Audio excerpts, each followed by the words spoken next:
Raje Buddha Purnima, also known as Vesak, is the most important festival for the followers of Buddhism across the world. जितने भी बुद्ध धर्म को मानने वाले लोग हैं, बुद्ध पूर्णिमा उनके लिए एक इम्पोर्टेंट फेस्टिवल है पूरे वर्ल्ड के अंदर। This auspicious day marks the birth, enlightenment and salvation of Gautam Buddha, the founder of Buddhism.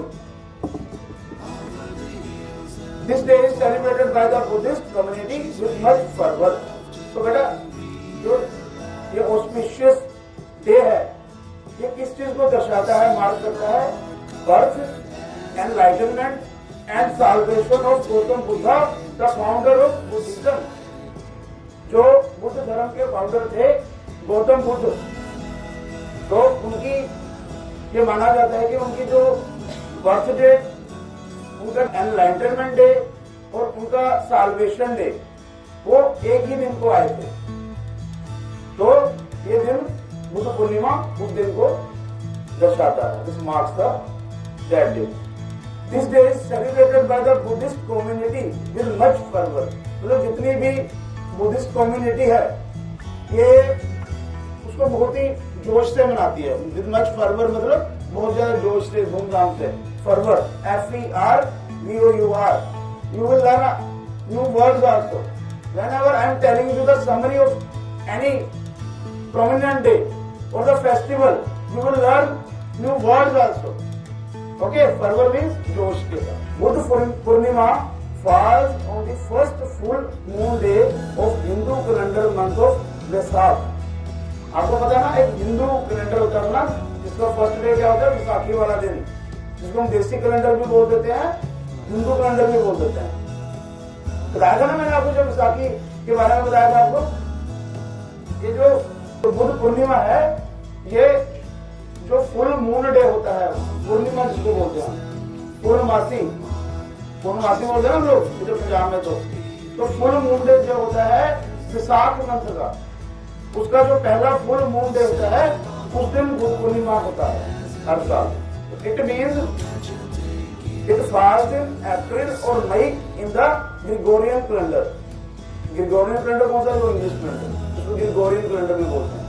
अब इसका ग्रिगोरियन जो बोलते हैं डिटेल में मैं फिर कभी बताऊंगा आपको, फिलहाल आप याद रखो कि जो इंग्लिश कैलेंडर है उसके हिसाब से फिर ये अप्रैल या मई में आता है, क्योंकि first day of full moon of Vaisakh month, Purnima जो पहली पूर्णिमा होती है वैसाख मंथ की, उस दिन बुद्ध पूर्णिमा होती है।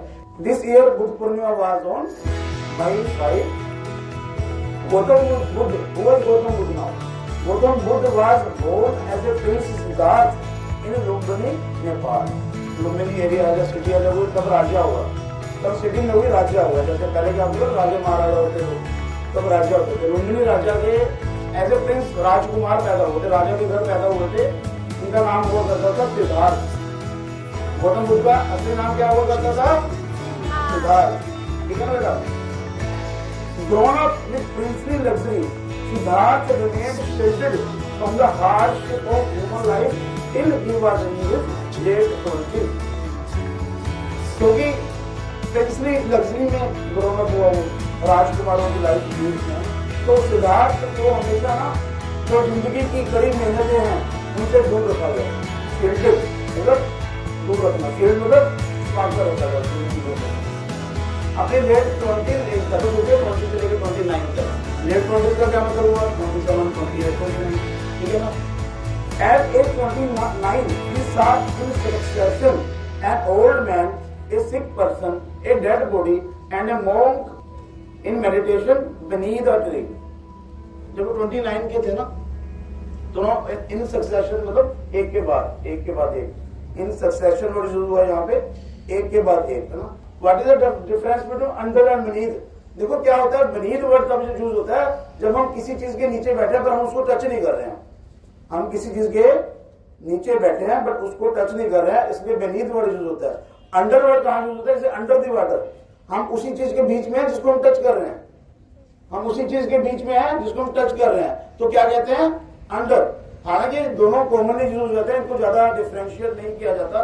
लेकिन एक्चुअली मैं डिफरेंस बता रहा हूँ, ग्रामेटिकली आपको मैं डिफरेंस बता रहा हूँ कि what is the difference between beneath and under. Meaning is same पर uses depends. So at the age of 29 prince Siddhartha saw in succession an old sick man, a dead body, and a monk meditation beneath a tree. All these four sights convinced him to renounce his life of luxury and set him on the path toward enlightenment. ये जो चार sides, जो चार दृश्य उसने देखे ना, तो उसको अंदर से वो कन्विंस हो गया कि I will renounce the life of luxury, और मैं लग्जरी की जिंदगी छोड़ दूंगा और एनलाइटनमेंट का पाथ फॉलो करूंगा. ठीक है. एनलाइटनमेंट क्या होता है बेटा? एनलाइटनमेंट क्या होता है? जब इंसान को कुछ ऐसी भगवान की तरफ से नॉलेज मिले, जब भगवान की तरफ से ऐसा हिंट मिले कि बस वो भगवान की तरह बन जाए, दैट इज कॉल्ड एनलाइटनमेंट. आपने ये बातें सुनी होंगी ना, जैसे कोई बंदा एनलाइटन होता है तो उसको एक तेज रोशनी से नजर आती है, उसको बहुत ज्ञान मिल जाता है, उसको ऐसा लगता है कि सारी दुनिया से मुझे प्यार करना चाहिए, सारी दुनिया का मुझे फायदा करना चाहिए, है ना.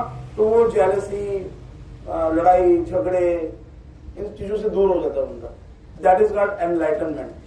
और यही तो कमाल की बात है कि एक लिविंग थिंग्स में एक इंसान ही ऐसे हैं जो इंसान से भगवान बन सकते हैं. और लेकिन दुख की बात यह है कि बहुत से इंसान भी नहीं बन पा रहे हैं. दुख की बात यह है. गुरु नानक देव इंसान के रूप में पैदा हुए, एनलाइटन हुए, भगवान बने. गौतम बुद्ध राजकुमार पैदा हुए, एनलाइटन हुए, भगवान गौतम बुद्ध बने. लॉर्ड बुद्धा कहा जाता है उनको, भगवान बुद्धा. बेटा आपके अंदर इतनी क्षमता है कि आप एक अच्छे इंसान बन के भगवान बन सकते हो. भगवान मतलब क्या? जब भगवान ने आपको एनलाइटन कर दिया, भगवान का हिस्से तो बन गए. जब आपने लोगों से प्यार करना शुरू कर दिया, सबके लिए अच्छा सोचना शुरू कर दिया, सबकी भलाई शुरू कर दी, तो आप भगवान ही तो बन गए. और भगवान क्या होता है? हम अपना भला भगवान से मांगते हैं. अगर एक इंसान भला करने लग जाए तो भगवान बन जाता है. बस इतना सी फर्क है, ज्यादा फर्क नहीं है भगवान और इंसान में. समझ गए? ये जो चार दृश्य उसने देखे, उसने एक बूढ़ा व्यक्ति देखा, एक बीमार इंसान देखा, एक डेड बॉडी देखी, एक मोंक देखा जो कि मेडिटेशन कर रहे थे beneath the tree. तो वो कन्विंस हो गए कि I will leave the luxury life and will follow the path toward the enlightenment. So he left his royal palace and decided to live the aesthetic life. तो उन्होंने decide किया कि मैं अपना रॉयल पैलेस जो महल है वो छोड़ दूंगा और एस्थेटिक लाइफ दूंगा. एस्थेटिक मतलब सन्यासी की लाइफ. एस्थेटिक किसको बोलते हैं? सन्यासी को. ठीक है. But finally after 6 years of ascetic life, while meditating beneath a tree, he concluded that the solution was not withdrawal from the world, but rather a practical life of compassion for all. वही चीज आ गई ना. वो aesthetic life तो जीने लगे, सन्यासी की लाइफ. बट 6 महीने बाद एक दिन वो beneath the tree बैठे थे, मेडिटेशन कर रहे थे, तो उनके दिमाग में, उनको मतलब एक एनलाइटनमेंट हुआ. उनके दिमाग में ये भगवान की तरफ से एक विचार आया कि संसार को छोड़ना ही जिंदगी नहीं है, बल्कि प्रैक्टिकली लाइफ जियो और and with the compassion for all, और सबके लिए प्यार की भावना रख के जियो, सबकी भलाई करो. तो उन्होंने संसार के बीच में रहते हुए ही लोगों का भला करो, लाइफ ऑफ कंपैशन. ठीक है ना.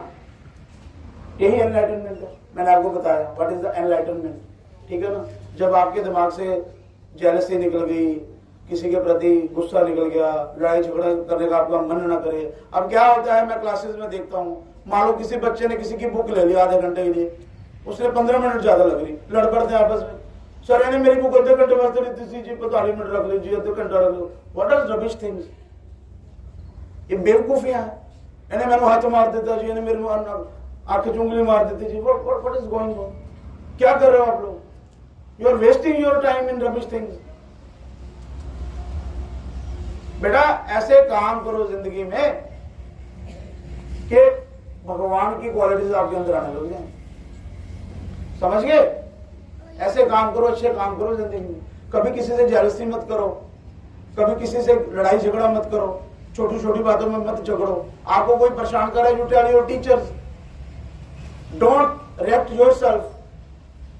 कभी खुद रिएक्ट मत करो, टेल योर टीचर्स। इन चीजों से दूर रहो, जिंदगी जीना सीखो, आपकी लाइफ 10 गुना हैप्पी हो जाएगी जब आप इन चीजों से दूर हो जाओगे।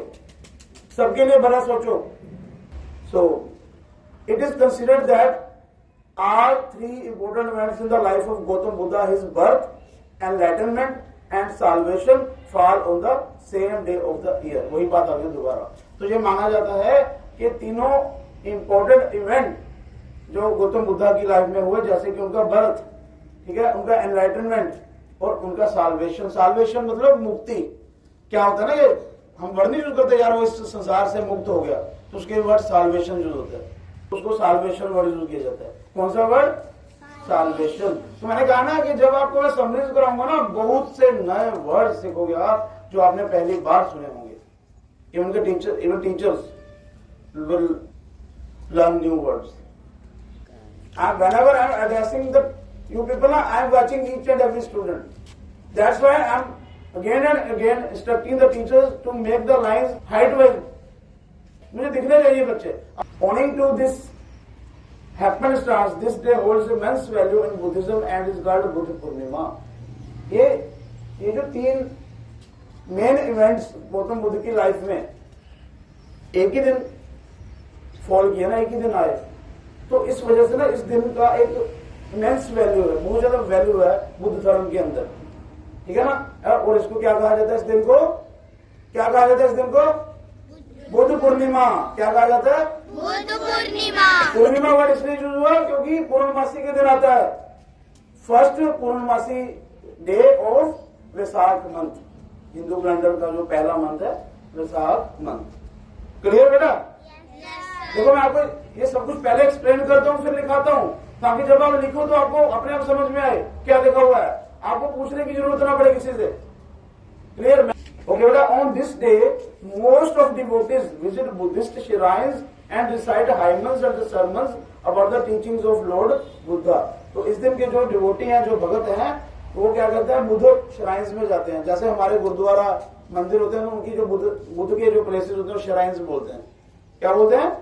श्राइन्स। मुझे हिंदी में नहीं पता क्या, वो देख लेना आप हिंदी में क्या बोलते हैं। तो बुद्ध श्राइन्स में जाते हैं। जैसे हमारे दोबारा बताता हूँ, जैसे क्रिश्चियंस की चर्च होती है, सिख के गुरुद्वारा होते हैं, हिंदू के मंदिर होते हैं ना, मुस्लिम्स की ये मॉस्क होती है ना, तो ऐसे ही बुद्ध के श्राइन्स होते हैं। तो वहां जाकर लोग डिवोटीज क्या करते हैं, हाइमन्स एंड सर्मन्स की जो लॉर्ड बुद्धा की टीचिंग्स हैं उनके, तो लॉर्ड बुद्धा के जो हाइमन्स एंड सर्मन्स जो भी टीचिंग्स के उनके मेन पॉइंट है, तो उसको रिसाइट करते हैं, वो जपते हैं, जैसे हम जपते हैं ना, नाम जपते हैं भगवान का। तो flowers and candles are offered to worship the Buddha's idol which is placed in basin full of water. तो फ्लावर और कैंडल्स जो बुद्धा की मूर्ति के आगे रखे जाते हैं, किसमें? Basin full of water. एक बड़ा सा वाटर का वो बनाता है, मोस्टली वो लोटस टाइप में बनाया जाता है, लोटस फ्लावर की है ना, तो उसमें काफी फ्लावर्स कैंडल्स जलाई जाती है बुद्धा की मूर्ति के आगे। Although the date at the time of Lord Buddha's birth and death are uncertain, the assumptions are that he lived between 6th and 4th century BC। हालांकि ना ये लॉर्ड बुद्धा का बर्थ और डेथ का ना प्रॉपर टाइम किसी को नहीं पता, लेकिन ऐसा माना जाता है, अज्यूम किया जाता है कि गौतम बुद्ध जो थे 6th और 4th century BC, before Christ.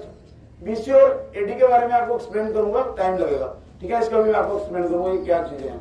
तो BC बिफोर क्राइस्ट जो 6th to 4th सेंचुरी थी ना, तो जब बिफोर क्राइस्ट से पहले क्या उल्टा चलता है, BC 2 BC 3 BC उल्टी चलती है। वो आपको समझाऊंगा मैं कभी, आप जो ये आप पढ़ते हो ना SST और हिस्ट्री में पढ़ते हो, इसके बारे में I will explain you. Gautam Buddha breathed his last at the age of 80 in Kushinagar, Uttar प्रदेश।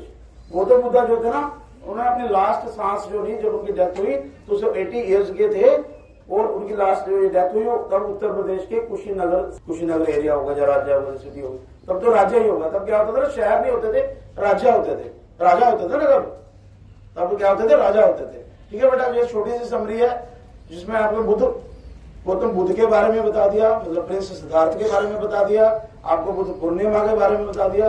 तो आज हम ना आपको बुद्ध पूर्णिमा ही दिखाएंगे, 4th onwards to 10th in the SST notebooks, and the students of 1 and plus 2 will write in English notebooks। ठीक है, मजा आता है ना आपको सुन के ये बातें, कुछ नॉलेज मिलती है कि नहीं मिलती है, इसलिए मैं आपको बताता हूँ। Thank you very much.